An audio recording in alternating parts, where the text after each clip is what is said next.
광장이 아니라 냉철한 이성으로 한다고 하면 한국에도 지렛대가 없는 게 아니잖아요. 우리가 늘 말하지만 조선도 있고 뭐 LNG 수입하는 것도 있고 반도체도 있고 한국에도 지렛대가 없는 게 아닙니다. 미국이 꼭 필요한 걸 만드는 나라니까요. 그런 것들을 보고 우리가 맡겨놓고 한다면, 그리고 한국 사람들이 최대한 감정을 억누르고 광장으로 나가지 않고 협상단에 냉철하면서도 이성적인 응원을 보내면 우리가 잘 할 수 있을 거라고 저는 생각을 합니다.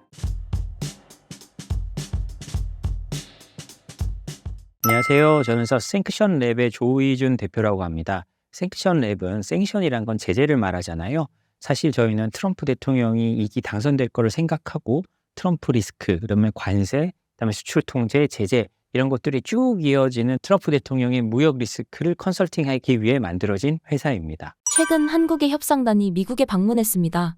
현재 한미 관계의 주요 현안과 쟁점은 무엇인가요? 제일 중요한 건 관세와 방위비죠. 사실 이번에 가신 것도 최상무 경제부총리와 산업통상부 장관님이 가셨잖아요. 당연히 관세나 이런 것들이 문제입니다. 근데 이번에 좀 재밌는 거는 방위비 논의할 분들이 안 갔어요. 그리고 최상무 경제부총리가 말씀하신 걸 보면 방위비 얘기는 안 나왔다라고 하는데요. 그건 저쪽에서도 베센트 재무부 장관하고 산업부 장관이 나오셨으니까 방위비 얘기를 안 한 거지, 방위비는 계속 살아있는 겁니다.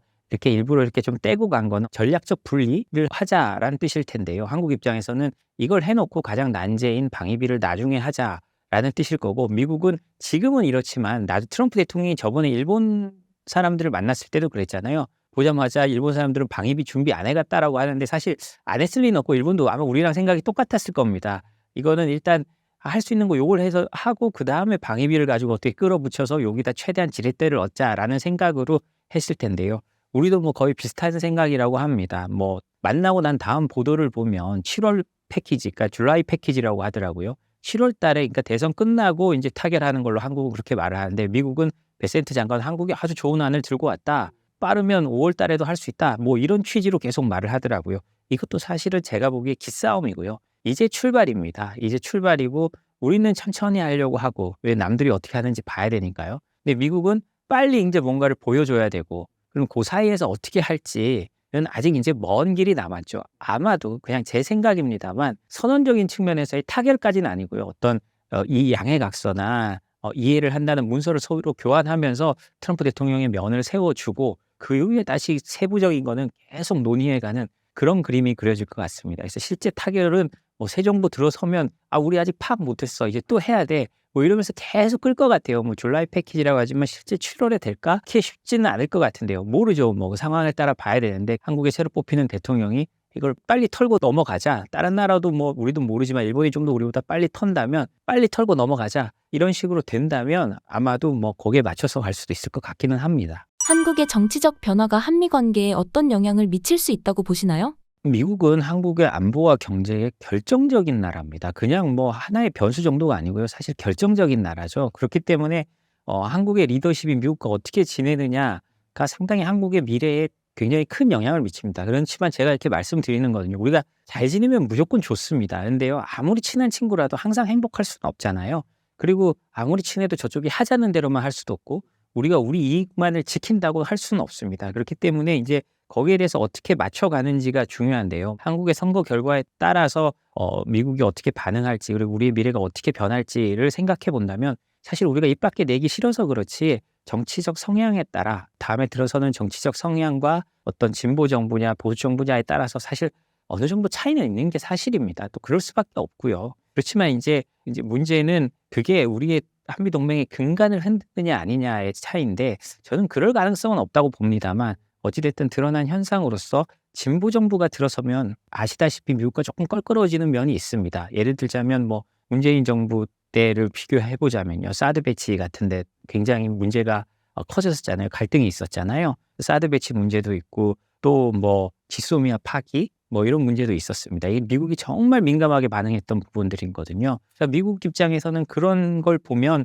진보 정부에 대해서 조금은 의구심을 가지면서 접근할 수도 있습니다. 사실 그 전에는요, 더 심하게 싸웠던 적도 있어요. 그래서 미국이 진보 정부일 때는 군사 정보를 한국에 전달하지 않는다든지 이런 경우도 실제로 있었습니다. 그렇지만 저는 그거는 큰 틀 안에서 동맹이 유지되는 안에서 서로 투닥거리는 정도라고 생각을 합니다. 우리가 또 무조건 맞춰줄 필요도 없고요. 그렇지만 어느 정도 미국이 껄끄러워하는 뭐 정부는 있다라고 생각을 하고요. 하지만 또 미국이 민감하게 생각하는 게요. 한미일 군사 협력입니다. 그러니까 이 부분도 꼭 생각을 해야 되는데요. 제가 이거를 언제 그렇게 느꼈냐면 저는 트럼프 1기 시절 4년을 미국에서 언론사 워싱턴 특파원으로 지냈습니다. 근데 참 인터뷰하기 어려운 사람 중에 하나인데요.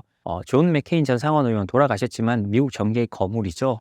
그분에게 저희가 이메일로 인터뷰 요청을 했는데 너무나 의외로 순순히 인터뷰를 하시는 겁니다. 그래서 처음에 저희의 그 목적은 트럼프 대통령 들어와서 너무너무나 어렵고 이 예측하지 못하는 상황을 어떻게 해야 되냐. 그리고 그때 한국도 정권이 이제 바뀌고 뭐 이런 상황이었거든요. 그런데요. 그때 존 맥케인 상원 의원이 저희한테 하고 싶은 말이 있었던 겁니다. 그 손의 메시지가 아직도 잊혀지지 않는데요. 자기가 원하는 질문이 안 나오니까 그분이 인터뷰가 끝나기 전에 나가는 저희 인터뷰단을 세워놓고 이렇게 제 손을 잡으면서 자기가 할 말이 더 있다고 하는 거예요. 그래서 손에 쪽지를 보면서 이렇게 읽는데 제발 일본이랑 잘 지내야 한다. 그 말을 하고 싶었던 거예요. 이게 미국의 정치인들 그리고 미국의 세계 안보를 보는 사람들 입장에서는 한국과 일본의 사이가 굉장히 중요합니다. 그래야 이 사람들이 자신들의 동아시아 전략, 세계 전략에 맞춰 들어가는 거거든요. 그리고 현실적으로 우리가 뭐 감정을 내려놓고 보자고요. 감정을 내려놓고 보면 한반도 안보를 지키는데 우리가 뭐 일본군이 한반도에 진주하고 이런 건 싫어하지만 뭐 어찌 됐든 한반도 유사시에 가장 보급품이 대량으로 들어올 곳은 일본이잖아요. 일본과 그리고 우리가 과거사 문제가 있지만 안보적인 측면에서 보면 이 동아시아 판도에서 어찌 됐든 북한이란 우리의 적이 있고 그리고 그걸 후원하는 중국이 있다면 우리가 어디랑 같이 힘을 합쳐야 우리의 안보를 좀 더 튼튼히 할 수 있다는 거는 뭐 명확하거든요. 미국에서 말하는 건데 한국과 일본은 적어도 안보 문제에 있어서 80% 이상의 공통된 의견을 가지고 있다라고 말을 합니다. 사실 뭐 그럴 수밖에 없겠죠. 우리 지정학적 지형상이요. 그렇기 때문에 그런 문제도 좀 미국한테는 어떤 정부가 들어서느냐에 따라서 굉장히 좀 민감하게 반응할 수 있는 부분이라고 생각을 합니다. 한국의 정치적 변화가 한일 관계에 어떤 영향을 미칠 수 있다고 보시나요? 죄송한 말인데 한국 정치권이 반일 감정을 이용해 온 것도 사실이고요. 우리가 그렇기 때문에 이걸 좀 차분하게 봐야 되는데 어떻게 생각하면 문제는 이겁니다. 그 반일 감정을 이용해 온 건 사실은 뭐 진보 정부만 아니라 보수 정부도 어느 정도 이용을 했습니다. 그렇지만 뭐 정도의 차이가 좀 있지만요. 그렇기 때문에 일본에서 우리를 좀 믿지 못하는 그런 측면도 있고요. 어느 정도 우리도 좀 차분하게 나서야 될 때 이제는 사실 우리가 일본에게 100년 전에 물론 그걸 잊지는 않아야 되겠습니다만 우리 비극을 잊지는 않아야 되겠습니다만 감정적으로만 할 만큼 우리가 이제 약자라고 할 수는 없잖아요. 그렇기 때문에 우리도 좀 우리의 이익을 철저히 계산적으로 이익을 따져보면서 일본이랑 대화를 하고 일본과 협력을 해야 되는데 그런 계산을 주판을 아무리 두드려 봐도 제 생각에는요. 일본과 협력하는 건 우리의 안보나 경제적이나 뭐 여러 가지를 따져봤을 때 이제는 그렇게 불리하거나 마이너스가 아니라고 생각을 합니다.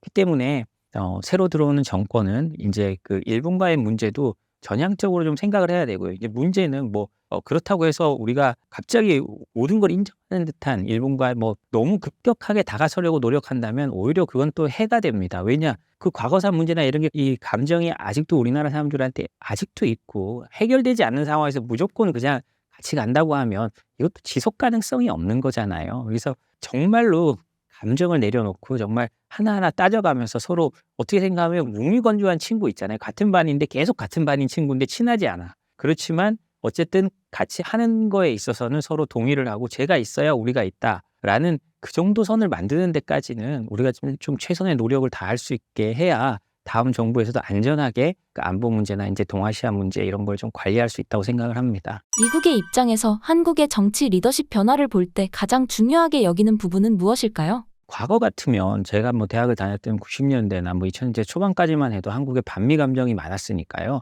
그런 부분에 대해서는 뭐 미국이 상당히 민감하게 과거에는 반응을 했습니다. 그런데요, 지금 사실 요새 반미 시위 한국에서 크게 일어나는 거 본 적 있나요? 저는 없습니다. 이제 그 시절이 갔거든요. 왜냐하면 북한이 워낙 똥볼을 차고 우리가 북한 체제에 대해서 명확히 어떤 체제인지 알게 됐어요. 그리고 중국에 대해서도 우리가 과거에 어떤 희망만 가지고 바라보던 것을 상당히 내려놓게 됐습니다. 사드 사태나 어떤 한한령이나 이런 걸 보면서요. 그렇기 때문에 우리가 이제 한국 사람들이 어떤 낭만적 중국관, 낭만적 대북관에 대해서 상당히 내려놨거든요. 이제 남은 건 뭐냐? 저는 생각해보면 좀 전에 제가 말씀드렸듯이 한미일 협력에 대한 부분, 미국이 굉장히 강조하겠고요. 미국도 이제 한미 동맹 자체가 흔들린다라는 생각은 하지 않을 것 같아요. 그리고 진짜로 중요한 건 이겁니다. 향후 대중 압박에 어떻게 한국을 동참시키고 한국이 어떤 태도를 보여주느냐에 대해 미국이 굉장히 생각을 할 겁니다. 이건 한국 입장에서 굉장히 곤혹스러운 겁니다. 예를 들자면요. 남중국해 문제 같은 거에 말을 할 때 미국이 가장 강경하다면 한 반발짝 뒤에 일본이 있고요.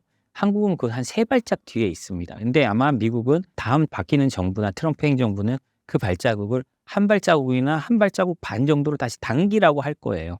그랬을 때 우리가 어떻게 해야 되느냐? 이건 진짜로 수많은 변수가 있는데 거기에서 우리가 지혜롭게 잘 적응을 해야 될 것 같아요. 뭐 지금 제가 여기서 뭐 무조건 미국이 시킨 대로 해야 된다 이렇게 말씀드리는 건 아니지만 어찌됐든 우리가 이 진영 안에 있는 것도 사실이고 이 진영 안에 있어야 우리가 번영할 수 있다는 것이 사실이니까 그렇다고 해도 우리 지정학적 특성상 무조건 이쪽만 따라갈 수도 없습니다. 경제적 문제도 있고요.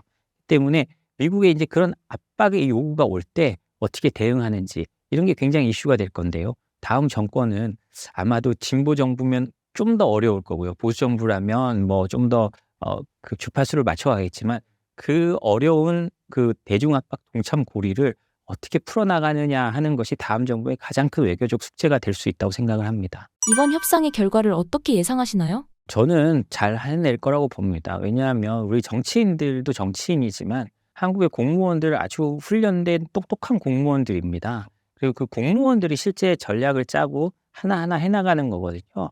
그렇기 때문에 그 공무원들이 있기 때문에 저는 잘 하리라고 봅니다. 다만 오히려 이 협상을 잘하게 하려면요. 제가 계속 말씀드리는 것 중에 하나인데 우리가 탄핵까지 하다 보니 한국 사람들이 지금 광장의 정치에 너무 익숙해져 있습니다. 특히 이 미국의 압박, 특히 뭐 소고기 수입이나 뭐 이런 것부터 시작해서 하다 보면 우리의 감정선을 건드리는 것들이 분명히 있을 거고 좀 더 자극적인 보도가 나오게 되어 있습니다. 그때 다시 광장으로 모인다면 이번 협상은 굉장히 어려워질 수 있습니다. 우리 협상단에 맡기고 광장이 아니라 냉철한 이성으로 한다고 하면 한국에도 지렛대가 없는 게 아니잖아요. 우리가 늘 말하지만 조선도 있고 뭐 LNG 수입하는 것도 있고 반도체도 있고 한국에도 지렛대가 없는 게 아닙니다. 미국이 꼭 필요한 걸 만드는 나라니까요. 그런 것들을 보고 우리가 맡겨놓고 한다면 그리고 한국 사람들이 최대한 감정을 억누르고 광장으로 나가지 않고 협상단에 냉철하면서도 이성적인 응원을 보내면 우리가 잘 할 수 있을 거라고 저는 생각을 합니다.